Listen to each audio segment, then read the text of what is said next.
आपको बता रहे थे क्या, राज्य व्यवस्था।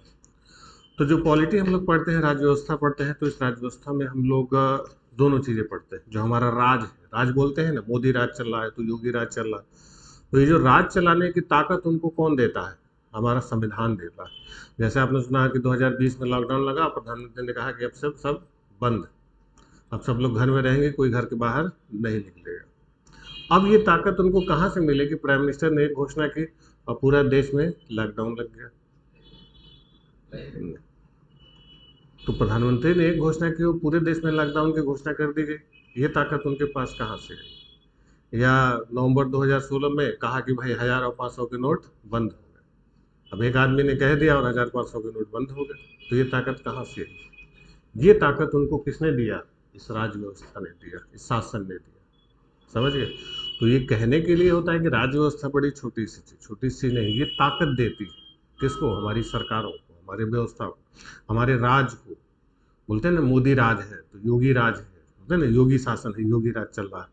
तो कोई कांग्रेस वाले कहते हैं नेहरू का युग चल रहा है, तो कोई कहता है इंदिरा राज चल रहा है, तो कोई अटल राज चल रहा है।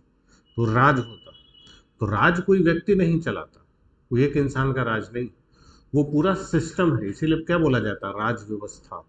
समझिए।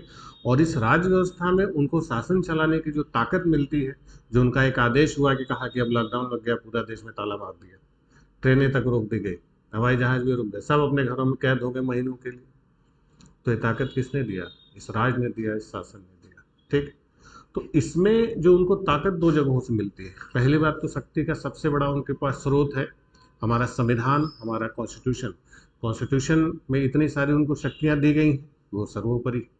अब केवल संविधान ही उनको शक्तियां नहीं देता, संविधान से इतर भी कई सारी चीजें, हमारे कुछ एक्स्ट्रा कॉन्स्टिट्यूशनल अथॉरिटीज हैं, जो संविधानेतर संस्थाएं जिनको बोलते हैं, तो वो भी उन्हें शक्तियां देते हैं राज चलाने की, उनको शासन चलाने की। संविधानेतर शक्तियां जैसे आपने सुना होगा, प्लानिंग कमीशन था पहले, एनडीसी था, अभी फिलहाल योजना आयोग है, सीबीआई। सीबीआई एक संविधान में नहीं है, संविधान से इतर संस्था है, लेकिन हमारी व्यवस्था का हिस्सा है। ईडी आपने सुना होगा कि ईडी का छापा पड़ गया, प्रवर्तन निदेशालय है, तो सीबीआई है, तो ये सब क्या है, ये सब संविधानेतर संस्था है, जो शासन चलाने में, राज चलाने में मदद देती है, सरकार को ताकत देती है। समझ गए। तो इसी सारी व्यवस्थाओं को हम लोग पढ़ते हैं, तो उसको हम लोग क्या बोलते हैं, राज व्यवस्था। तो इसमें दोनों चीजें हम लोग देखेंगे, संविधान को भी देखेंगे और कुछ संवैधानिक संस्थाओं को भी देखेंगे। और संविधान में आपको बताया कि कई सारी चीजें देखते हैं। पहली बात तो जो सबसे पहले और सबसे प्रमुख चीज हम लोग देखते हैं, कॉन्स्टिट्यूशनल डेवलपमेंट, संवैधानिक विकास। संवैधानिक विकास का मतलब हुआ कि हमारा संविधान बना कैसे। संविधान के बनने का मतलब ये हुआ कि जो संविधान का हमारे निर्माण हुआ, वो कैसे हुआ, कहाँ से ये चीजें बन के आई। जब इस निर्माण को आप देखेंगे, जब इस निर्माण को आप समझेंगे, तो संविधान की जड़ें आपको समझ में आएंगी, रूट्स। जैसे आप कहीं घर पर जाते हैं, कोई आप कहीं किराए पर आपने कमरा लिया, किसी का नई जगह, आप किसी फ्लैट में, किसी घर में जाके शिफ्ट हो गए। तो जब शिफ्ट हो जाते हैं तो आपने उसको देखा कि बिल्कुल बना बनाया घर है, अच्छा लग रहा है देखने में, शिफ्ट हो गए। लेकिन उस घर से आपको लगाव नहीं होता, आपको लगाव उस घर से होगा जिस घर को आपने बनता हुआ देखा है। आपने देखा होगा नहीं, कोई कुछ लोगों का घर बना होगा कि नींव पड़ी, फिर कैसे नींव पड़ी, कैसे नक्शा बना, फिर नींव उठी, फिर दीवार उठी, तो यहाँ खिड़की लगा, तो यहाँ दरवाजा लगा, तो यहाँ ऊंचा है, तो यहाँ नीचा है, तो ये कमरा इधर बना है, उधर की दीवार ऐसे बनी है, वो दीवार टेढ़ी क्यों है। वो सब आप देखते होंगे। कई सारे कुछ का घर आपने आपके समय में बना होगा, आपके सामने बना होगा।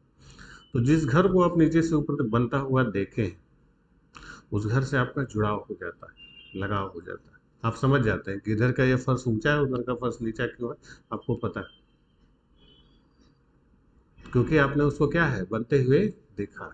तो उससे आप जुड़ पाते हैं, उसको आप समझ पाते हैं, उसकी जड़ें आपने देखी है उस घर की। तो जो हमारा संविधान बना, आप जैसे संविधान पढ़ते हैं या पढ़ने की कोशिश करते हैं, इसके पहले भी पढ़े होंगे, तो आप पूरा लोकसभा, राज्यसभा, राष्ट्रपति और फंडामेंटल राइट जाने क्या क्या सब पढ़ जाते हैं। संवैधानिक विकास पर आप ध्यान ही नहीं देते कि संविधान हमारा एग्जैक्टली बना कैसे। तो जब आप जड़ों पर काम नहीं करेंगे तो पेड़ क्या हो जाएगा, कमजोर हो जाएगा। तो इसलिए जब भी संविधान पढ़ें या कभी भी आप पढ़ने की कोशिश करें, तो सबसे पहले आपको क्या समझना होगा, संवैधानिक विकास, डेवलपमेंट, कि हमारा संविधान कैसे बना। तो जब उसका आप विकास समझेंगे कि संविधान कैसे बना, तब पूरे संविधान के ऊपर की चीजें आपके लिए बड़ी आसान हो जाएंगी। क्योंकि तब उसने आपने उसको समझा है, आपने उसको बनते हुए देखा है। ऊपर की ये जो चीजें, भाग, अनुसूची, अनुच्छेद और संशोधन, ये जितनी चीजें हैं ये सब ऊपर की चीजें हैं। पहले जड़ तो मजबूत कीजिए। वो पॉलिटी की आप कोई भी किताब उठा के पढ़िए, लक्ष्मीकांत की किताब आती है, ज़्यादातर लोग लक्ष्मीकांत की किताब रखते हैं, डीडी बसु की किताब आती है, या यूनिक की गाइड आती है, या लुसेंट पढ़िए, जो भी आप संविधान से जुड़ी हुई किताब पढ़ेंगे, सब में सबसे पहले संविधान की शुरुआत में संवैधानिक विकास लिखा होता है। कॉन्स्टिट्यूशनल डेवलपमेंट वो लिखते हैं ना, रेगुलेटिंग एक्ट है तो चार्टर एक्ट है तो ये है तो वो है, इंडिया काउंसिल एक्ट है, भारत परिषद अधिनियम है। आप क्या करते, पहले वही पन्ना पलट देते कि छोड़ो ये सब बेकार की चीज़ें, काम की बात पढ़ते हैं। आप सीधे मुद्दे पर आ जाते हैं, काम की बात समझ ही नहीं पाएंगे क्योंकि आपने जड़ों पर काम नहीं किया। तो जब हम लोग संवैधानिक विकास देखेंगे तो आप समझ जाइए कि हम लोग संविधान के अभी कहाँ हैं, जड़ों में हैं, रूट्स में हैं। जब जड़ आपकी मजबूत हो जाएगी तो ऊपर की सारी चीज़ें आपके लिए बहुत आसान हो जाएगी। समझ गए? तो इसको बिल्कुल इग्नोर नहीं कर और इसको बिल्कुल इत्मीनान से पढ़ना। बाकी चीज़ों में आप तेजी कर सकते हैं, हो सकता है कि यहाँ कोई पार्ट कम इम्पोर्टेंट है, कोई ज़्यादा इम्पोर्टेंट है, लेकिन ये पूरा का पूरा इम्पोर्टेंट है क्योंकि इसी पर पूरी व्यवस्था हमारी टिकी हुई है। क्योंकि ये आपको बता देगा कि ये चीज़ें ऐसी हैं तो क्यों है, हमारा संविधान ऐसा है तो क्यों है, संविधान का ये हिस्सा ऐसा है तो क्यों है। ये कौन आपको समझाएगा? विकास बताएगा। जैसे बताया ना, घर में ये खिड़की इधर क्यों लगी है, दरवाजा इधर क्यों लगा, जब बनते हुए देखते हैं ना तो बिल्कुल आप देखते हैं कि हाँ ऐसे ही बना। तो सारी चीज़ें आपको पहले आप इत्मीनान है, अपने घर में रहते तो इत्मीनान से रहते, थोड़ा सुकून मिलता है, इसीलिए क्योंकि आपने उसको बनते हुए देखा है। ठीक है, तो सबसे पहले क्या देखेंगे हम लोग? डेवलपमेंट। इसके बाद हम लोग बातचीत करेंगे किसकी? भागों की, पार्ट्स की। तो संविधान में अलग अलग पार्ट्स हैं, अलग अलग भाग हैं, उन भागों की चर्चा हम लोग करते हैं। और ये जो भाग हैं इनमें भी बड़ा कन्फ्यूजन रहता है, अलग अलग आपको ढेर सारे किताबों में अलग अलग फैक्ट मिलेंगे। जनरली हम लोग पढ़ते हैं कि हमारे संविधान में कुल 22 भाग हैं, कुछ जगह आपको मिलेगा 25 भाग हैं, तो कोई ये बता देगा। और इवन कुछ परीक्षाओं में भी लिखा रहता है, जैसे पुलिस की परीक्षा होती है तो उसमें लिखा था भारत संविधान में कुल कितने भाग है, आंसर में उसको आयोग ने 25 माना, जबकि कायदे से हमारे संविधान में 22 भाग ही लिखे हुए। कुछ भाग बाद में ऐड हुए, लेकिन वो नए सिरे से ऐड नहीं हुए। जैसे जो भी पार्ट ऐड हुए हैं तो उसमें पार्ट ABCD करके एडजस्ट किया गया है, 9A, अरे 4A, तो 9B, ऐसे क करके एडजस्ट किया गया। कहीं नहीं लिखा हुआ है कि भाग 23 है, भाग 24, भाग 25, ऐसा कहीं लिखा नहीं, मेंशन कहीं नहीं किया गया। तो जितना लिखा है आप संविधान का, अगर कहीं भी डाउट है तो आप बिल्कुल मूल स्रोत पढ़िए। कई बार होता है ना कि संविधान में कई जगह डाउट आपको मिल जाएगा कि जहाँ 2 किताबों में 2 उसका एक्सप्लेनेशन दिया रहेगा, या हो सकता है हम भी आपको कुछ ऐसा एक्सप्लेनेशन बता दें कि जो आपको लगे कि थोड़ा डाउटफुल लग रहा है। तो उसके लिए सीधा आप भारत का संविधान ही पढ़ लीजिए, जो ओरिजिनल इसका जो स्वरूप है। और आप भारत सरकार की वेबसाइट पर जाएंगे, कॉन्स्टिट्यूशन ऑफ इंडिया डाउनलोड कर लीजिए, मोबाइल में बहुत आराम से डाउनलोड हो जाएगा, बहुत मुश्किल चीज़ नहीं। तो उसमें सारे भाग सब दिया हुआ है, तो उसमें पार्ट्स लिखा होगा, भाग इतना, भाग उतना, भाग उतना। आप देखेंगे लास्ट भाग 22 ही है, कहीं 23, 24, 25 नहीं लिखा हुआ है। ठीक, तो भागों में बस अनुच्छेदों को समझ लेके घेर दिया गया है, वही हमारे क्या हो गए हैं, भाग। इसके बाद संविधान में अलग से कुछ शुरुआत में कुछ अनुसूचियां दे दी गई हैं, शेड्यूल्स। अनुसूचियों में कुछ विशेष चीजें दी गई। जब हमारा संविधान बना था तो उसमें 8 अनुसूचियां थी, फिलहाल 12 हो चुकी हैं। अब जैसे इसमें कहा कि 22 ही है, इसमें नहीं बढ़ा, इसमें बढ़ गया, क्योंकि जहां भी शेड्यूल्स के बारे में लिखा हुआ है तो उसमें लिखा हुआ है कि जब संविधान बना था अनुसूची 1, 2, 3, 4, 5, 6, 7, 8, और बाद में जब जो अनुसूचियां जोड़ी गई तो लिखा गया अनुसूची 9, अनुसूची 10, शेड्यूल 11, शेड्यूल 12, वहां लिखा हुआ है। जबकि पार्ट्स में कहीं 23, 24, 25 नहीं लिखा है। तो अनुसूचियां मान लेंगे क्या है, बढ़ी हुई। तो इसमें अलग से अलग अलग अनुसूचियों में पूरी व्यवस्थाएं दी हुई हैं, इनको हम लोग विस्तार से देखेंगे। फिर इस संविधान का सबसे बड़ा हिस्सा हमारा किसका आता है? आर्टिकल्स का, अनुच्छेदों का। अब ये जो आर्टिकल्स होते हैं, अनुच्छेद होते हैं, अनुच्छेद 1 से लेकर 393 पूरा, शुरुआत से लेकर अंत तक। तो इसमें जो 1 से लेकर 393 अनुच्छेद हैं, इनमें से ध्यान रखेंगे अनुच्छेद सीधे सीधे आपके एग्जाम में नहीं आते, जनरली नहीं आते। केवल कुछ ही आर्टिकल हैं जो डायरेक्टली आपके एग्जाम में आएंगे, जिसमें 10-12 की संख्या में होते हैं, और बहुत चुने हुए, कि फंडामेंटल राइट के 5 हैं तो DPSP के 3 हैं, ऐसे ऐसे करके कुछ अनुच्छेद चुने हुए हैं, वही आपके एग्जाम में आएंगे। तो ध्यान रखेंगे सारे अनुच्छेदों को बैठ के रटने मत लगिएगा। कई सारे क्या करते हैं कि एक तो नहीं, वो दुकान पर वो पूरा चार्ट पेपर देते हैं उसमें सारा भाग छपा हुआ है, 2200 भाग, इस भाग में क्या है, और पूरा 1 से लेकर 393 तक जितने अनुच्छेद हैं सब लिख देते हैं। और कुछ विद्वान उसको याद करना शुरू कर देते हैं। याद हो पाएगा? नहीं याद हो पाएगा, हो ही नहीं सकता कि आप 1 से लेकर 393 तक सारा अनुच्छेद याद कर पाए। जब सारा अनुच्छेद हम सारे बोले सारे भाग याद कर लो, सारे जितने 22 भाग में क्या क्या है ये आप याद कर लीजिए, अनुसूचियाँ सारी याद कर लीजिए, अनुच्छेद 393 याद कर लीजिए, तो फिर हमारी जरूरत क्या है जब आप याद कर लेंगे तो। ठीक है, और सीधे सीधे अनुच्छेद आते भी नहीं।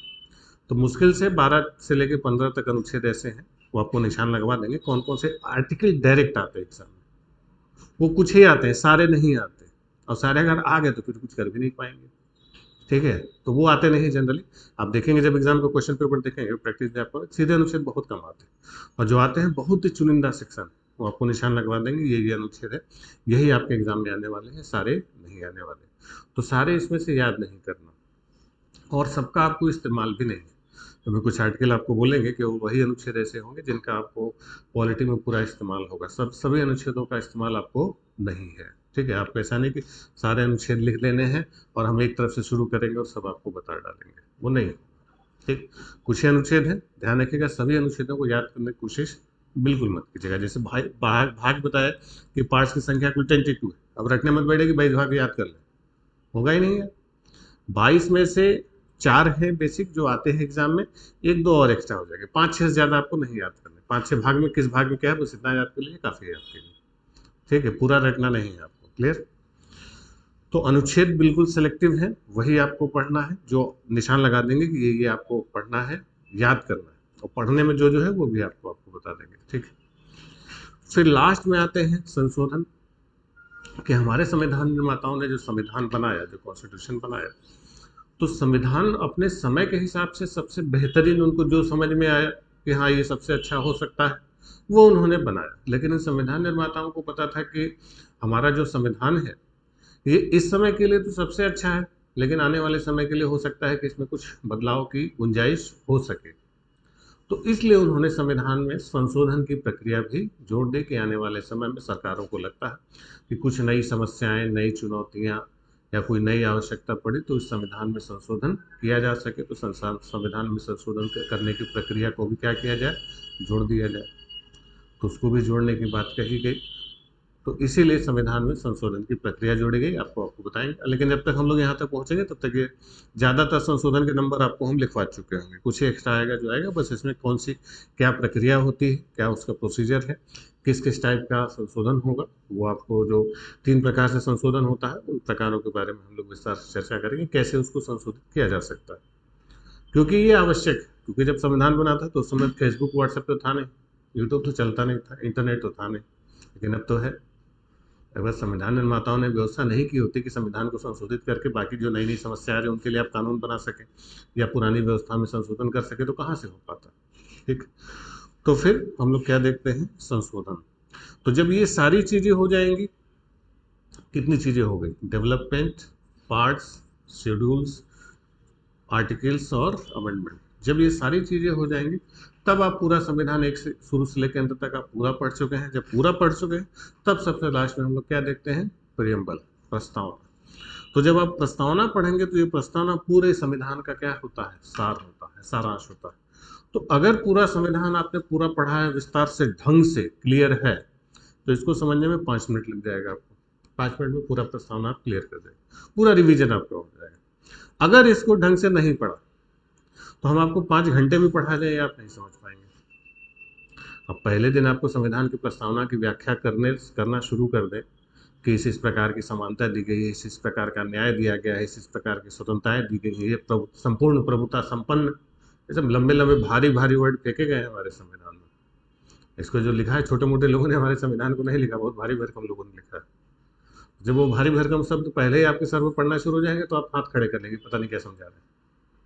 ठीक है, तो इसलिए इसको हम लोग सबसे क्या देखेंगे, लास्ट में देखेंगे, क्योंकि जब लास्ट में देखेंगे तब तक ये सारी चीज़ें आप क्या कर चुके हैं, समझ चुके हैं, बस उसी को हम एक बार में कंक्लूड कर देंगे, पूरा संविधान आपका एक तरफ से रिवाइज हो जाएगा। समझ गए।